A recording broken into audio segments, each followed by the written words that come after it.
Hey, looks like we're gonna do this again. We're gonna dive in and see what kind of reading we have for us today. I never know what we're actually going to receive, so it's always a delight and kind of exciting when I do these with you.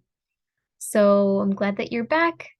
My name is Naomi, and this is just something fun that I like to do that is also just such a nice way to get clear and deep with your own inner knowing, because that's basically what cards are all about. You're just digging into your own inner knowing with these little pieces of paper that show you drawings and words. And somehow, some way, that taps us into our own magical being where we can communicate a little bit more with our subconscious mind. So I love this. I'm so glad that you're here again. And yeah, we are on the coattails of that total lunar eclipse that we just had. And that was pretty big. That was pretty big. And so last week, actually, instead of posting a video, I just needed to rest and really kind of reorient myself after things moved and shuffled around in ways that I never would have expected. So yeah, and that honestly is because the total lunar eclipse was conjunct Uranus, like exactly. And what does that even mean? Well, Uranus is what I like to call like the flash bulb in the dark. You're in a dark room, you can't see anything at all.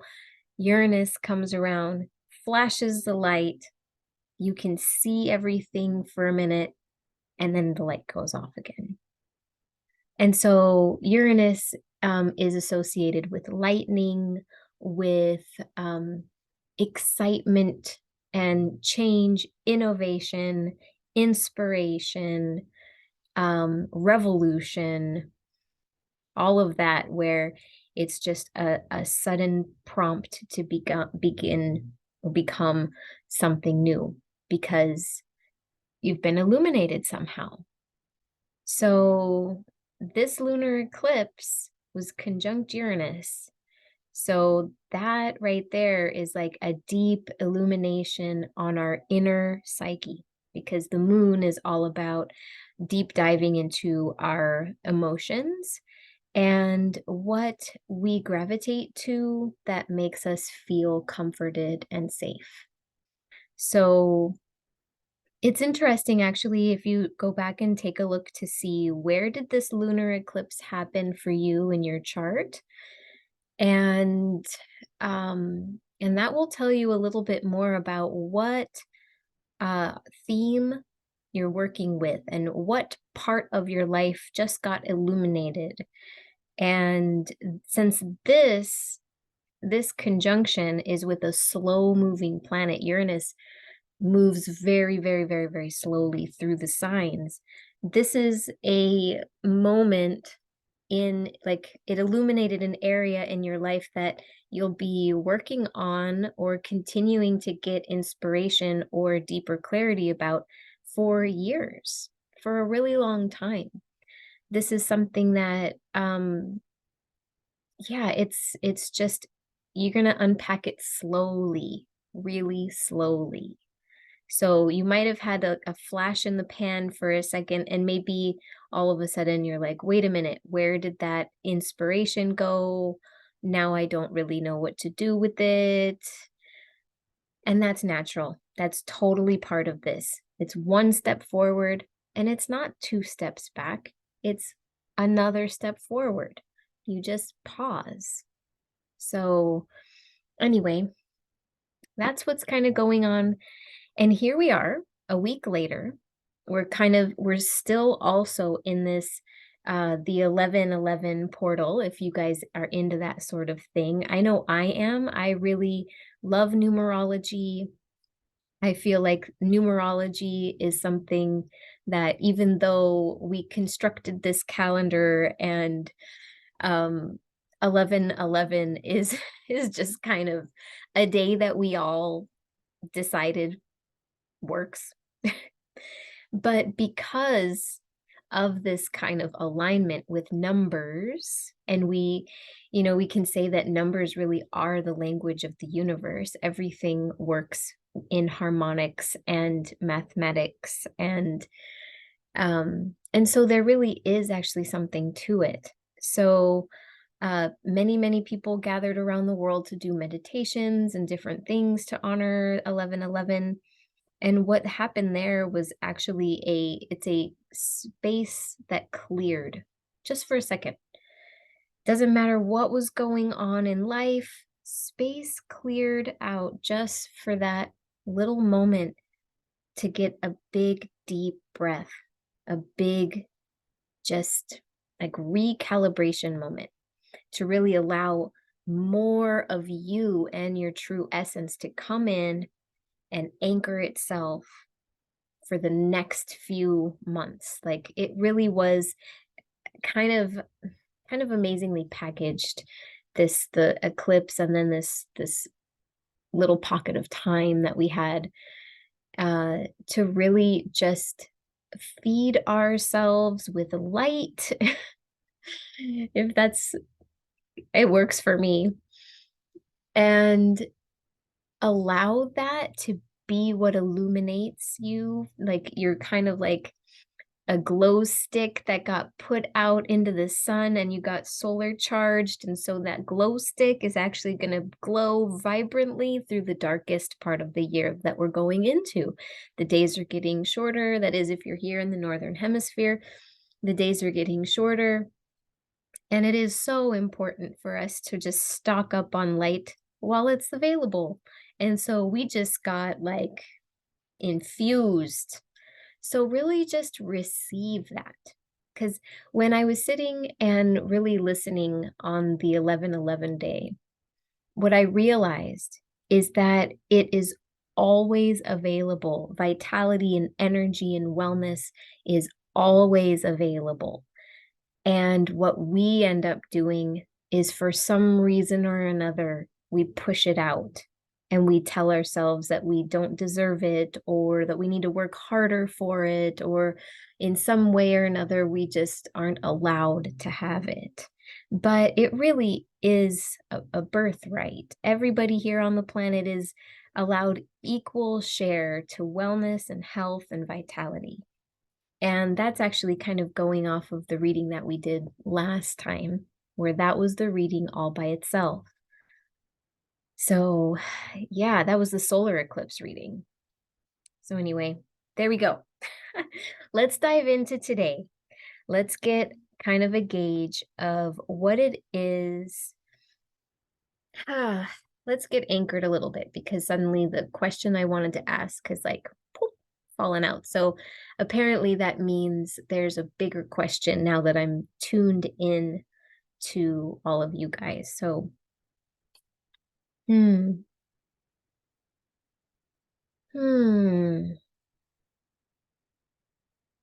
So what theme is it that we're collectively exploring, us together, me and all of you, this community that's beginning to build and grow?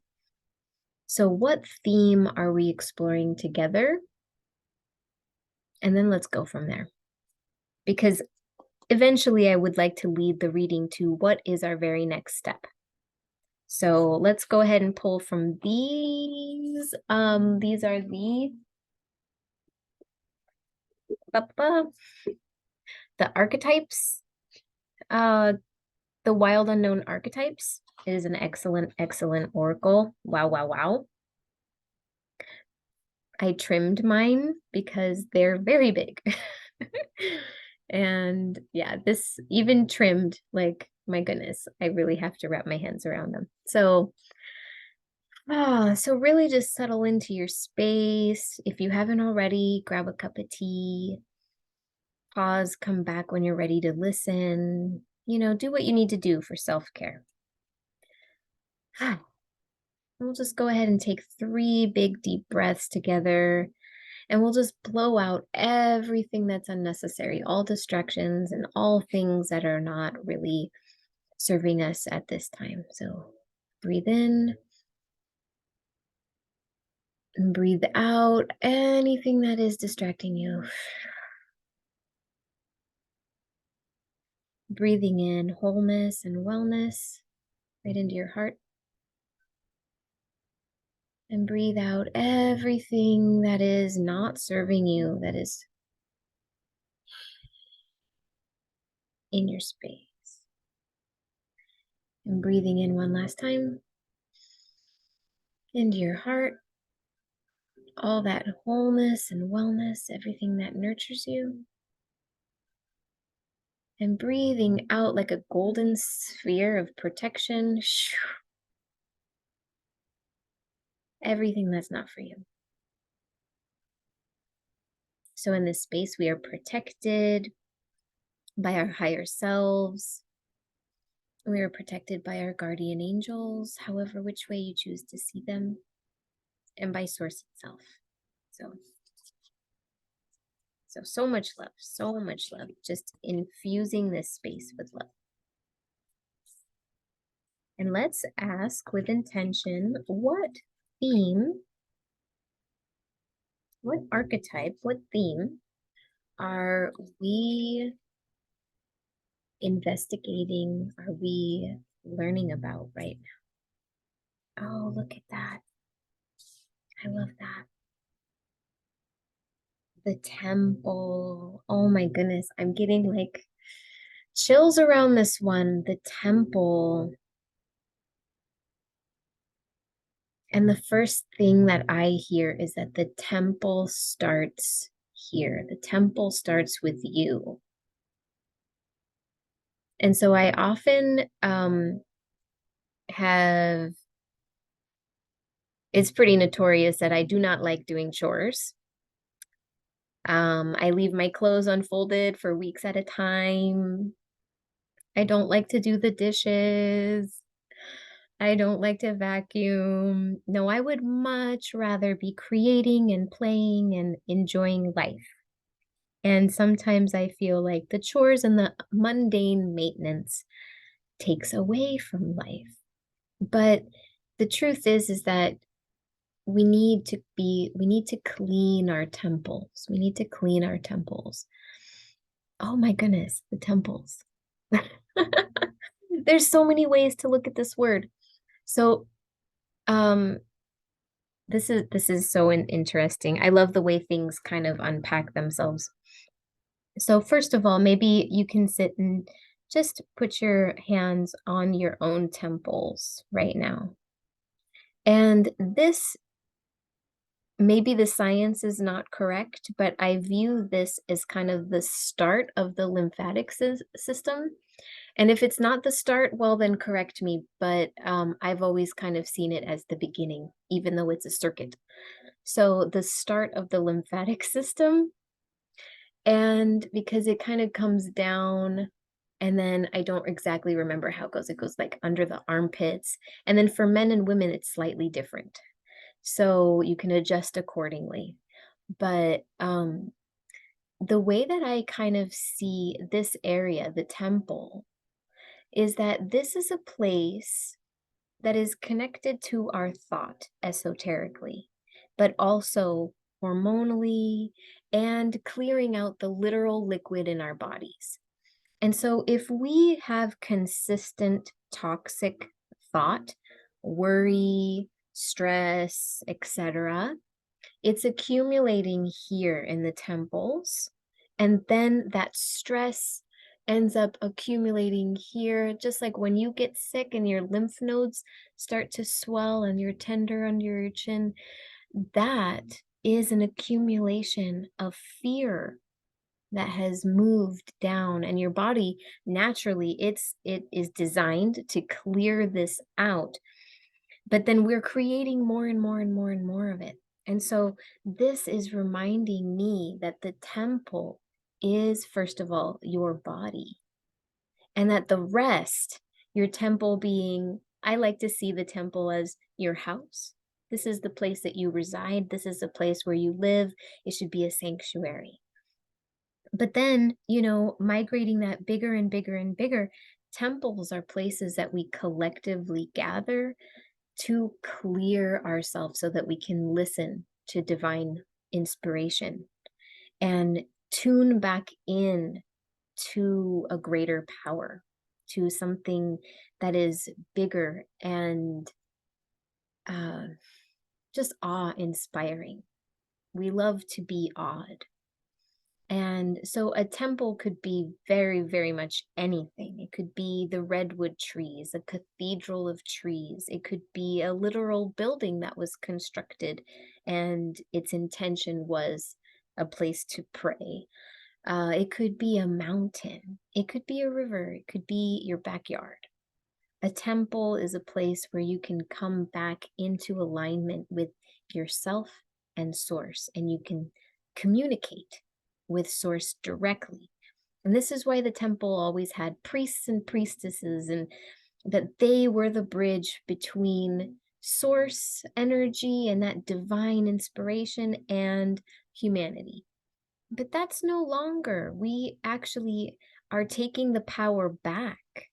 We are our own priestesses, and we actually get to decide where and how we communicate with this divine energy. And so a small little exercise could be just rubbing on your temples and releasing any fear, any toxic buildup, any worry, any stress, and just allow that to move, allow that to flush itself out of your system. And actually, just very gently, because your lymph nodes are very tender, just allow them to flush and move out of your system. And then by flushing, I mean with water. And my water has a crystal in it. I've actually decided to infuse my water with crystal more often. Crystal is divine source energy solidified. And so this is so healing, this water. Quartz crystal in the quartz family is very safe to put in your water. There are other minerals that will leach minerals into your water, so it's good to research that, make sure that what you're drinking is safe for you. But regular quartz crystal is very, very safe. Just wash it first. I like to sanitize mine with a dilution of water and vinegar if it's crystal. Again, take a look and see, do your research.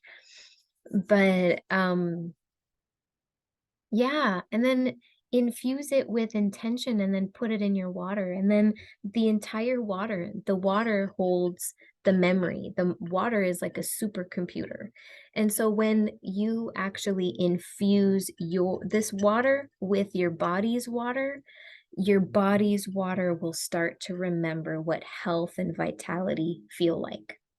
And little by little by little by little, you will purify your insides and you'll purify your temple.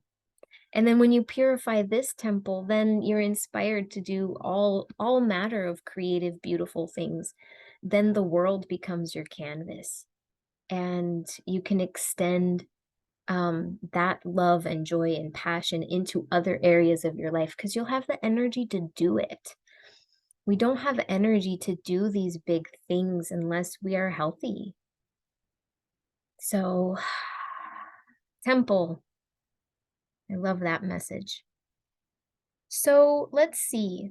I want to pick out, I'm feeling these cards today. Look at this lush, yummy, velvety.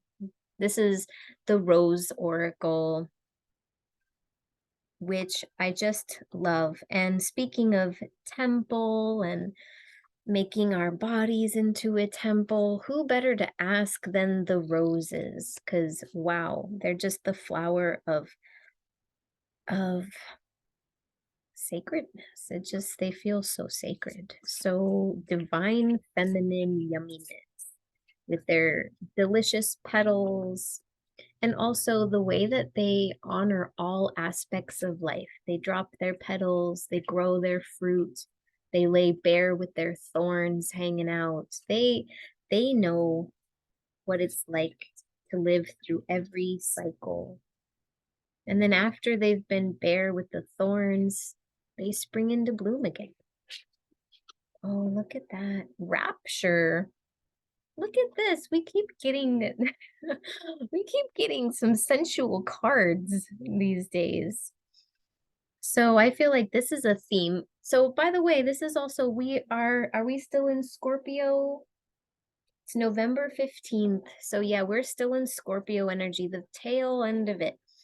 And so we're still very much wrapped up into all things scorpionic. And that is, a lot of it is uh, just tapping into your creativity from your root chakra. The scorpionic energy is the energy of the kundalini, so it goes straight from the root, goes up to the heart, and then channels out through the chakra, like the crown chakra. And so really it is such a template for us to create. So this one is Rapture, and it says sexuality, love, devotion, romance, ecstasy, pleasure. My goodness. So we're just dive into your senses.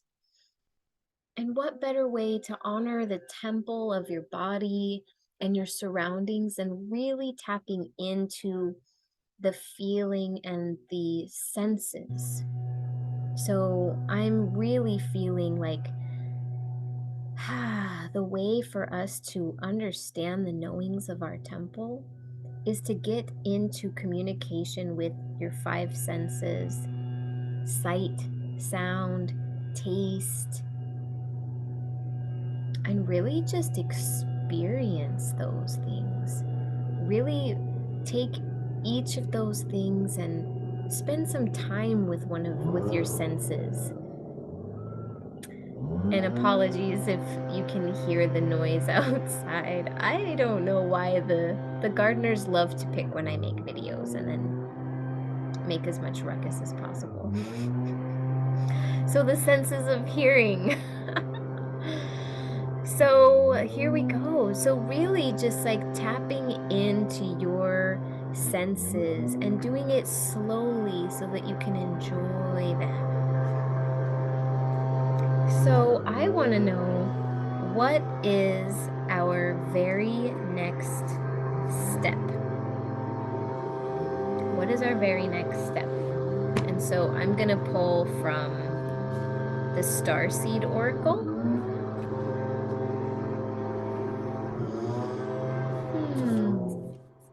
What is our very, very next step?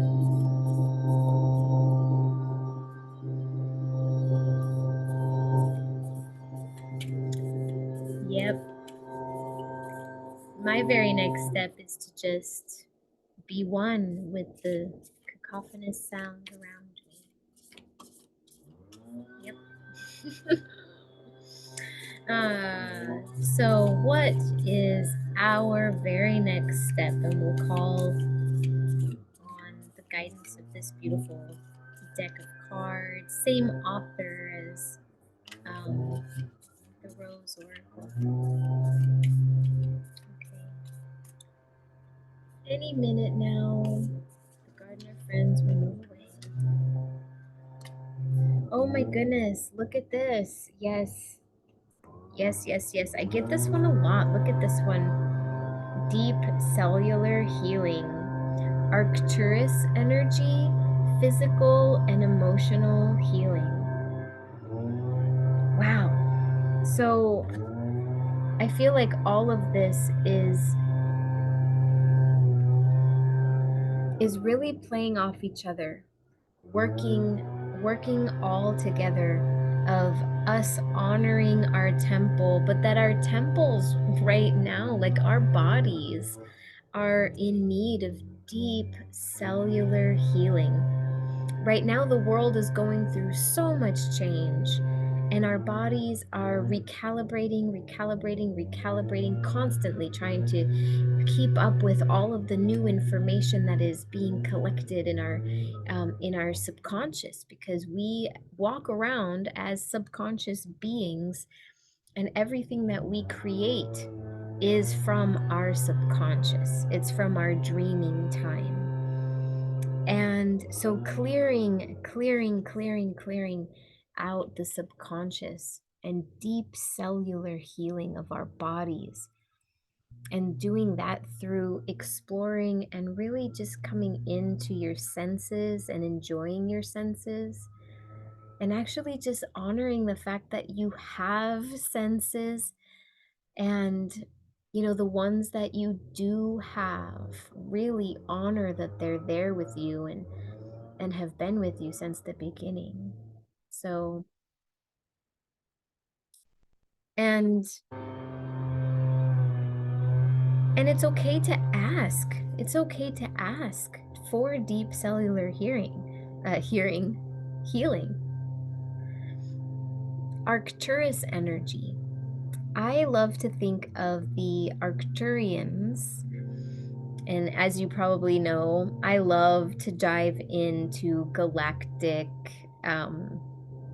beings and things like that. So, calling on the Arcturian energy, it feels like they are the doctors of the universe, that they come in with such healing love and just like repairing to like the finest degree. So when you think of deep cellular healing, this is healing on a teeny tiny itty bitty level. This is each individual cell. And so what I'm being reminded is the water. Water, actually, when you infuse your water with your healing intention, and it can be as simple as, I need healing. Please heal me in the way that it is best for me at this time. And you infuse the crystal, infuse the water with that. That actually is then talking to each individual cell in your body. And you can call on the Arcturus energy to help you with that, to anchor it, and to do it smoothly and gracefully. And it's always good to feel like we have support. And so this is a supportive energy to make it so that we're not doing all of this work alone. So, that feels really, really good. So now I love to get a crystal and an animal. So we'll start with crystals because that's what we were talking about this whole time. Look at the bottom of the deck is lapis lazuli. So it's like clearing out, let in more of our truth and expression. Oh, look what just popped out. Two of them. Interesting. Okay. Two of these, labradorite and turquoise. And I'm really feeling that deep blue kind of ocean energy with that, even though lapis, I mean, that's on the mind. Another blue crystal, it was at the bottom of the deck. Apparently it wants to be here just as much as these two. But labradorite, wow, it's such a beautiful stone. If you look at labradorite, the way that it shines, and it's so iridescent, and it captures what feels like the northern lights. It's just so beautiful and radiant. Labradorite is a bridge between worlds. If you think about the way that it was found, people walking in the northern cold territories, because this is a stone that you can find you know in the Northern Territory. So like, I believe Norway, Greenland, if I'm not mistaken. I can't remember all of the places. Obviously Labrador, named after it. But if you can think, those places get dark and they spend most of the day in the darkness when it starts going into winter like this. And so these stones actually picked up light and refracted it, and they felt as if these stones on the ground were like a portal, a bridge to the celestial realms. It's very special, special stone, and it's a stone of strength. Um, and then turquoise. Turquoise, I always feel, is a stone of friendship. And look at these little birds they're growing their next generation. So I'm going to read from the book as I usually do, because I really love her words. Labradorite.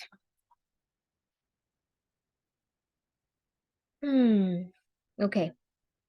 Sometimes it's impossible to connect with a sense of soul's purpose.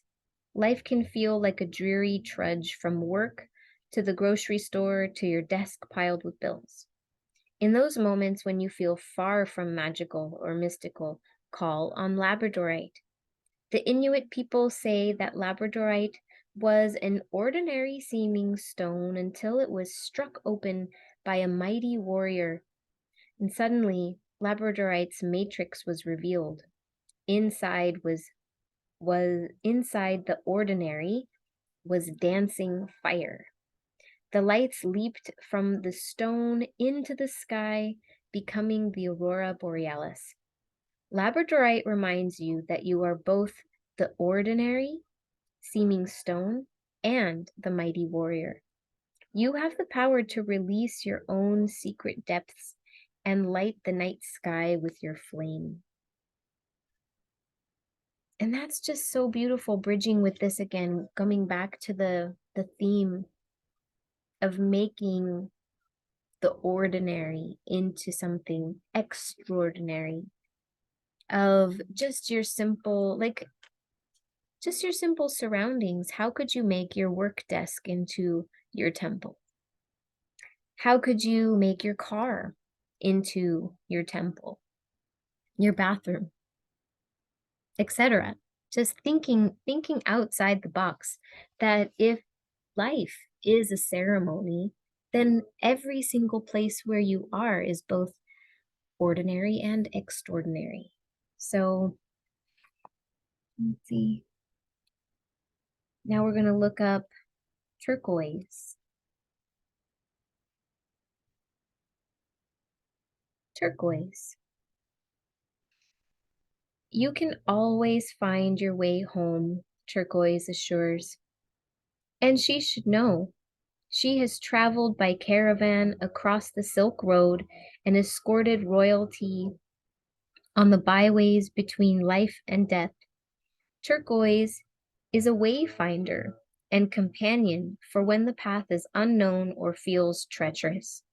Whether in real time or the shadowed lands of journeys and dreams, she offers protection to the parts of your psyche that are lost, scared, or hidden away. There is a tension to being human, to having a yin and yang aspect, which occasionally conflict, leaving you simultaneously wanting to stretch your wings and never leave the nest. Turquoise gets it. Go and grow, she whispers, and I will help you find your way home. Finding your way home, coming back to yourself. So even if you don't have turquoise or labradorite, it really doesn't matter. You can find a picture on the internet or in a book, or you can just simply call on the archetype of turquoise and labradorite. And I'm feeling like even if you do not have those stones, just simply whispering to your water, just holding an image of turquoise, holding an image of labradorite, and infusing that into your water, that both stones are blue. And there is something very, very healing about the color blue, the color of the sky, sort of, the color of the ocean, sort of. Like, does blue actually exist? It's kind of an interesting thought because the sky is clear, but we see it as blue. The water is clear, but we see it as blue. And people's eyes, we also see them as blue, but what I've found out recently is that even blue eyes are in fact colorless. So I feel like blue is a color that bridges the worlds and is again the color that brings ordinary into extraordinary and extraordinary into the ordinary. So that blue is a deep cellular healing color. And how I have seen this in my meditations, when I see Arcturian energy, and if I had known, I would have switched my painting, but I have a painting that when I was finished with it, I said, this is Arcturian energy. And it's this deep blue, very yummy lagoon, like tropical lagoon water. It just feels so good. So tuning into that, I already feel way more relaxed, even just having done the reading. So let's get an animal.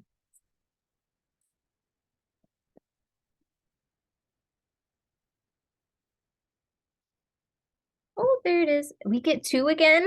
We get three. Oh boy. Oh boy. You're making me work today with three. Okay. The first one is grow your truth. Oh, and I like this card. I'm selfishly just looking at it a long time by myself. No, I'll share it with you. The black snake, and look at how it turns from like all of the colors of the chakras going up the spine, and it's like a caduceus, like the spine and then the wings of Hermes. It's that caduceus, and that's the sign of healing energy. The caduceus is the sign of healing energy.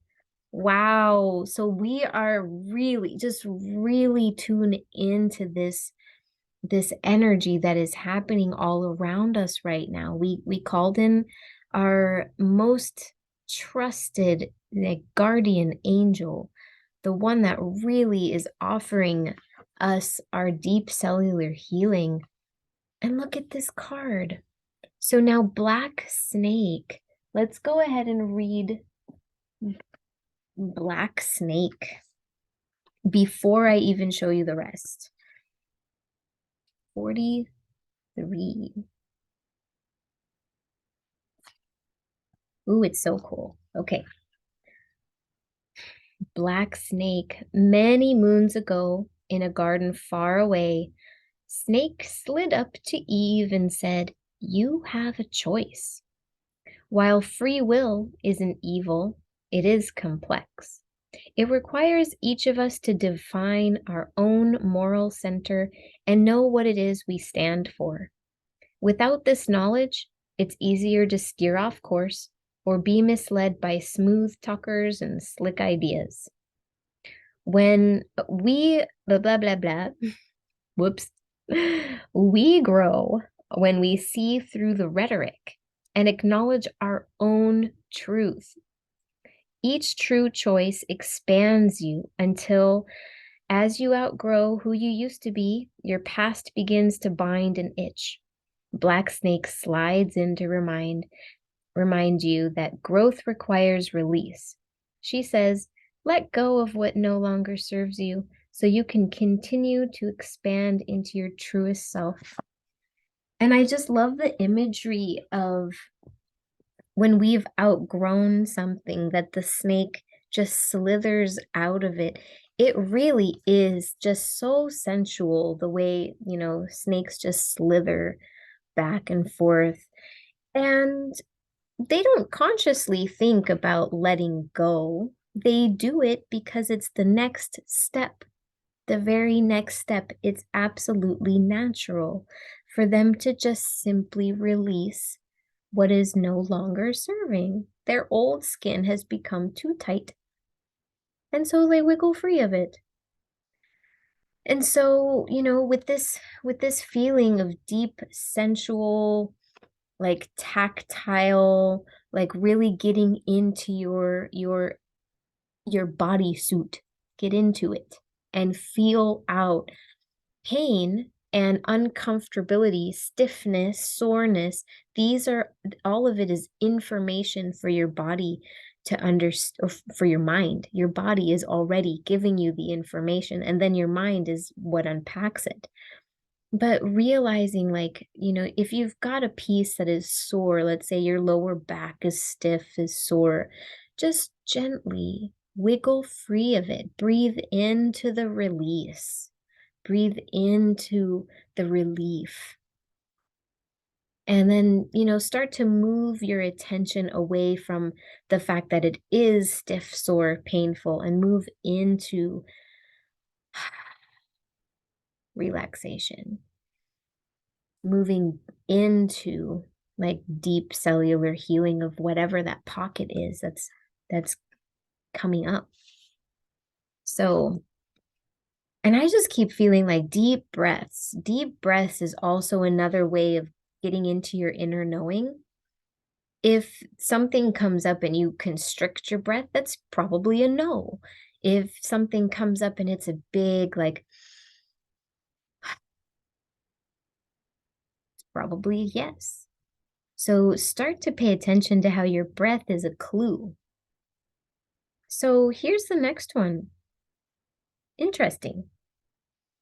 This one is Eastern Oyster, and it literally is telling us deal with the dirt. Deal with the dirt. Every temple needs to be maintained. Temples get dirty too. And temples, one of the main roles, it's less glamorous, way less exciting and sexy, is that the priestesses cleaned the temple. All those people offering bounteous fruits and beautiful offerings and flowers and incense to these different deities within the temple. It rotted. The leaves and petals fell to the ground dry. The incense created ash and needed to be swept away. And who did that work? Priestesses and priests, however which way you want to look at it. But it's a known fact that they cleaned the temple. And so we are being told in a kind of cool, interesting, cute way, dig into that dirt. Don't be afraid to get dirty. So I feel like this comes up time and time again for me. And partly it's just because maybe my guides are saying, can you like fold your laundry already? I did do the dishes. I did. Okay, so 123.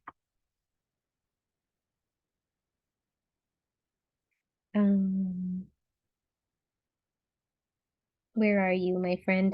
Eastern Oyster. Here we go. It says, life is messy, but that doesn't bother the oyster. Water pollution? No problem. Oyster will filter it, package it up, and send it to the bottom of the sea. Grit and sand? Easy peasy. Oyster will cover it with layer upon layer of nacre. I'm not sure if I'm saying that right, until it shines. That's the pearl, right? The pearl. Oyster's magic is knowing how to deal with the dirt. If this unlikely animal ally is appearing, see what's gotten grungy. Is your home a mess? Are they calling me out? Are your partnerships? Are your thoughts? Look within and decide what you need to filter out and what you'll need to transform into your own pearl. I think that's beautiful. And when I think of pearls, I often think of life's little frustrations and how having dirt inside your little oyster shell it's got to be uncomfortable. It's gritty and itchy, kind of similar to the snake being like, my skin is too tight and itchy and I have to wiggle out of it. Well, when you're a clam, there's really no wiggling out. You breathe in the water and you push it out again. Like that's basically what they do. They're a bivalve. So that is the only function they have. They push water out and they filter it back in. And when dirt gets in, what do? They're not sitting there crying and being super angry about it. Instead, they transform the frustration into a pearl. And so when I think of that metaphor and put it into my life, it's like all of the things that frustrate and irritate me, even if I'm having an extraordinarily difficult time with them, I do recognize that eventually I will look back and see the pearls of wisdom gained from having lived and experienced whatever that painful thing was, whatever that frustration was. It's all there to teach us something really vital about who we are and how strong and how capable and how incredibly magical we are. And so finding out like those little pieces of frustration, whatever it is that you need to clean out, think of it as a gift, a pearl. Like what kind of pearl is growing from this mess? I do not know what the pearl is of me having left my laundry there for the last couple weeks. I don't know. The pearl of seeing the abundance, perhaps. But think about the pearls in your own life. And how can we bend and shift and change our perspective on the frustrations and allow that sand to become something so beautiful? Okay, and the next one I'm going to show it to you is the sea otter. And the sea otter is just like the most joyful creature I can think of. They swim and laugh and play, and they're just so darn cute. And they eat these. Interesting. They sit there rolled onto their back, floating, cracking open little mussels and eating the yumminess inside. So kind of an interesting way to look at this, but on another level, here we are actually seeing that all of these different frustrations and the mess of life actually just feeds into what we know is joyful. And that whenever we come out of a moment where we have been just really dragged through the mud, and then we come out the other side, we are so freaking joyful and grateful for what we already have. So, yeah, I'll read the otter. And it's specifically river otter, which I feel are even more playful than the ocean otters because they've got, I don't know, I just see river otters as being really agile, swimming around the rocks and in the currents of the river, and it's just fun. Okay. Where did you go? Okay, here we go. This fashionista of the water of the waterways stays warm in her plush fur coat, and by wriggling and squiggling, generating heat with her ridiculously high metabolism. River Otter's inner fire is fueled by constant snacking on crayfish and crabs. The cynical might say she's joyful because she gets to eat all day and doesn't gain an ounce. But River Otter knows that when you're lit from within, life provides endless amusement. Take that muddy riverbake, for instance. River Otter says, I see a water slide. Do you see it?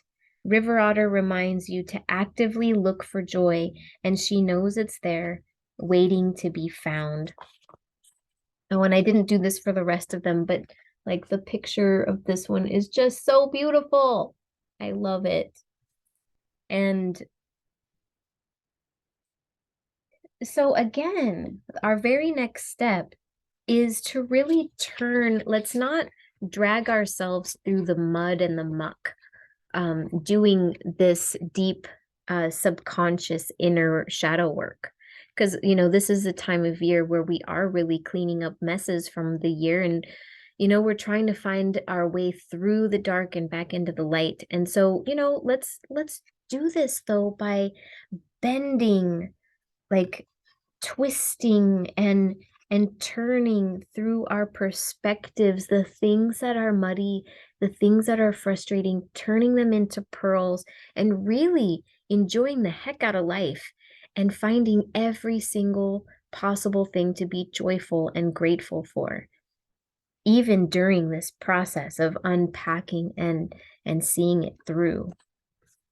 And then, our little crystals really giving us a way to come back home to ourselves.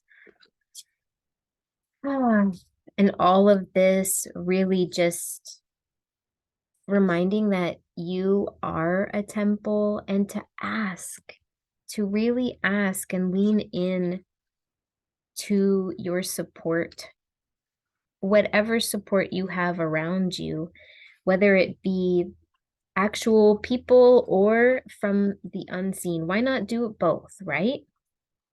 So that's our reading for today. So lovely to connect with you all again. From my temple to your temple, I say thank you for joining me. And if you liked this video, go ahead and like it, because apparently that helps people find the channel, and subscribe because it really helps more of your soul tribe to find each other here in this space. And if you feel like you would like your own personal reading by me, I would be so just over the moon to do a reading for you. You let me know. All of my contact info is down below, and I will see you next time. That's it. That's all I got. Bye.